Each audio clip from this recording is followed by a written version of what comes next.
Fresh meat.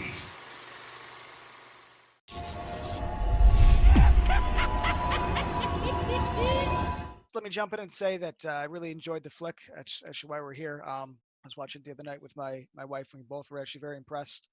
Um, and I like these types of period flicks. I almost feel like there's not enough of them, especially with like the subject matter you're dealing with.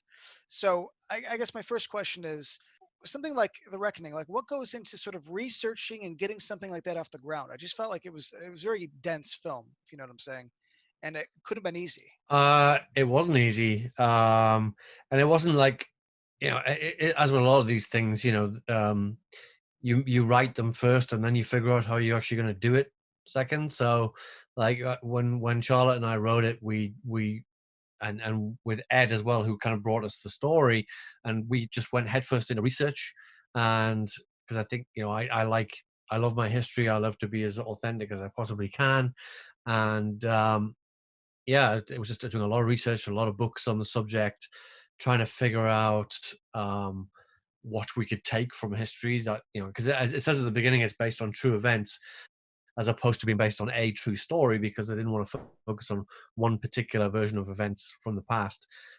We read an awful lot of documented cases of certain witch trials and things like that that took place, and trying to figure out a certain time when it would take place.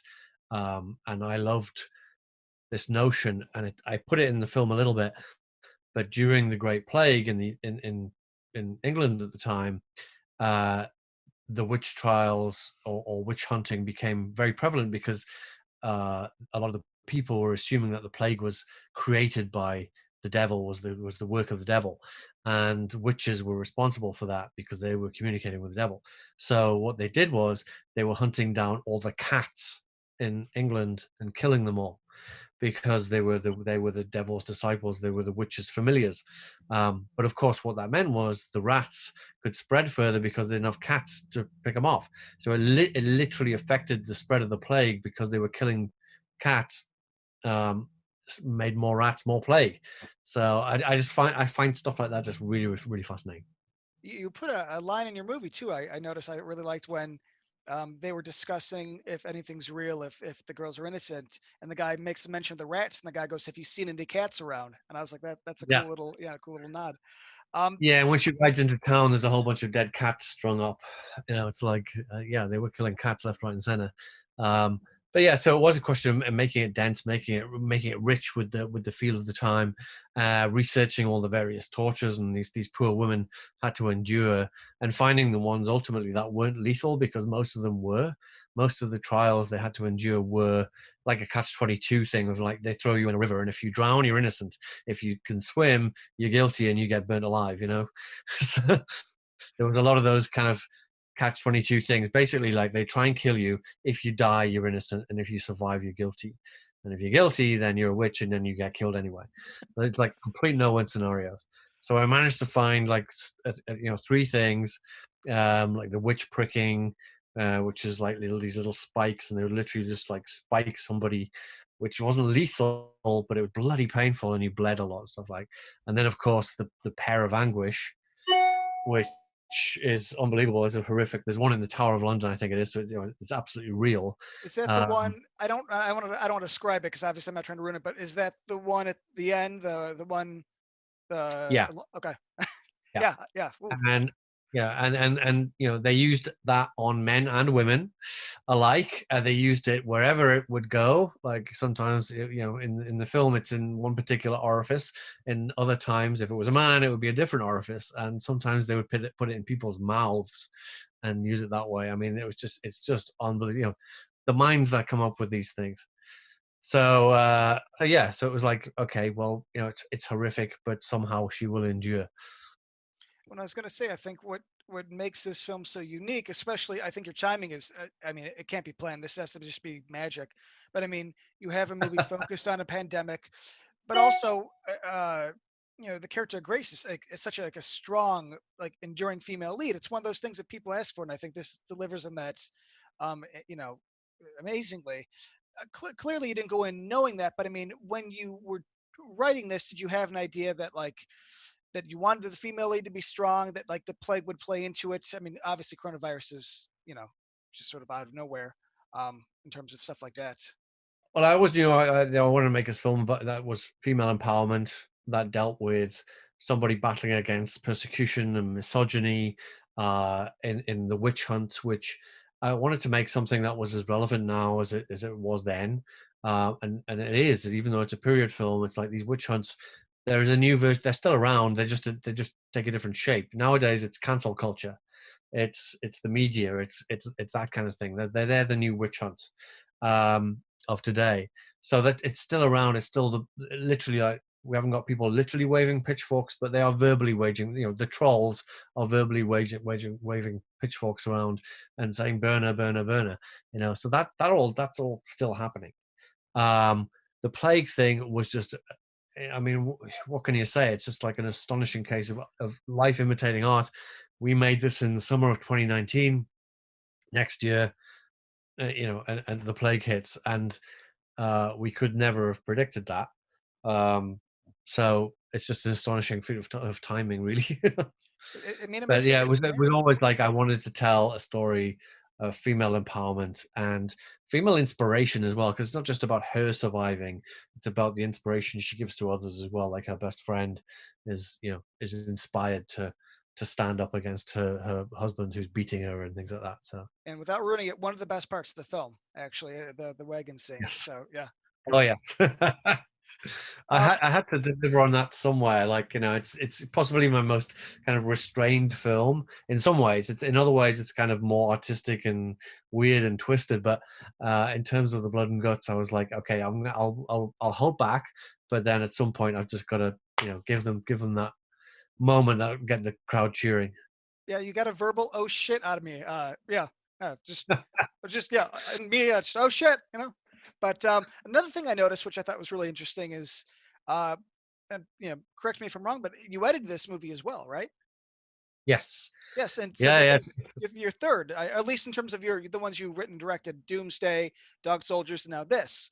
And I was going to say the pacing of this is fantastic. I mean, it for as much as you do, it never Yeah. drags and it never feels rushed. And as somebody who like fancies myself, into editing, is this something that you do out of necessity, or is it something that you do because you think it kind of complements the vision more? It's a little bit of all sorts, really. It's the first film I've completely edited alone since Dog Soldiers, my first movie, um, and I've always loved since Dog Soldiers. I've loved that collaboration of working with a great editor, um, and on this one, it was a little bit out of necessity, but also I think that I've learned so much from working with other editors that I wanted to apply that myself. And I think I've matured as an editor than I did. I think Dog Soldiers is very like just choppy all over the place. And as a director and an editor, I think I've matured enough to like concentrate on telling the story more and building up the suspense and using the edits better. And so I'm really proud of what I've done with it. And it was a great experience to just do that because also now it's like you can edit on your computer, and I just worked at home, my own hours, and just editing away there, and I'm really happy with the results for sure. Sean Purry's character stole the entire show. Did you write that like man of God priest, or I can't think of exactly what his title was in the film. I mean, I would say like he was like the witch hunter. Did you write that with Yeah. him in mind? There was a certain point in the writing process where I was like, Sean would just be fantastic in this role, and we got to do everything we can to get him in this role, because as soon as that idea was in my head, it was very difficult not to write the character with him in mind and not to write it for him in that sense. So yeah, so absolutely, and thankfully he said yes, and he'd be in it. And it was a great chance. We hadn't worked together since Doomsday, so it was so great to be back on set with him. And I think for him as well, it was like he'd spent the last few years doing Gotham, and as he said, kind of it had been very cushy for him. It's like, nice hours, nice money, nice this, everything had been very, very, very comfortable for him. And then being thrown into the deep end with this little indie film, where we're running hell for leather in Hungary doing it, and working fast and furious, and you know, he had no rest. He like arrived and it was just like bum, but bum, but bum, and then he was like gone. And he just said, "Wow, that really kind of was an amazing, fun experience, and I haven't had that for a while." And he, you know, he just devoured that part. He's so good. The perfect And villain. I think he loved his hat as well. He loved his massive hat. The hat and the mustache. I mean, he was the perfect villain. Like you written perfectly, casted perfectly, costumed perfectly. I was like, this the perfect guy to Yeah. hate. Yeah, amazing. And that's the thing is though, but he's kind of like a semi-sympathetic villain. Is that like, you, as much as you hate him, he does kind of weirdly believe in what he's, you know, he believes in what he's doing, and he wants to, he, in his mind, he's helping her. And I know you've been asked about Dog Soldiers a lot, but like I would say that the Reckoning, this world could continue, especially the way things play out. I would even argue I would like to see what Dog Soldiers would look like at this time. So can I ask you, is your lack of sequels because it's something you're just not trying to do? You're always trying to move forward. Is it something that's like more of a rights issue, or is it kind of a thing of luck and it happens when it happens? Unfortunately, it was a rights issue. I always wanted to do a sequel to Dog Soldiers, but I didn't own the rights to do it, and somebody else did. It's looking like right now. It's looking more likely than ever that there's a possibility of doing a sequel to Dog Soldiers. And since it's a question I still get asked 18 years later, what about Dog Soldiers 2?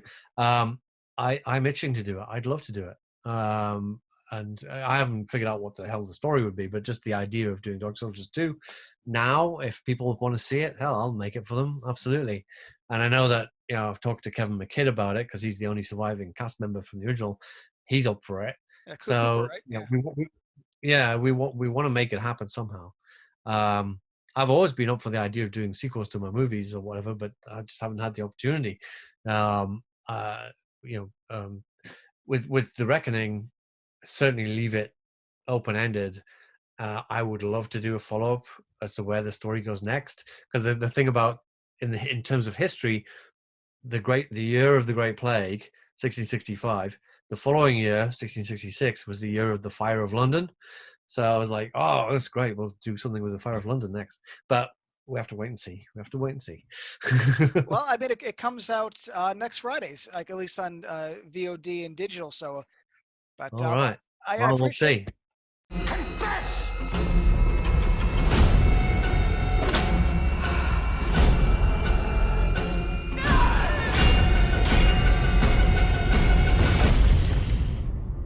Nobody's safe.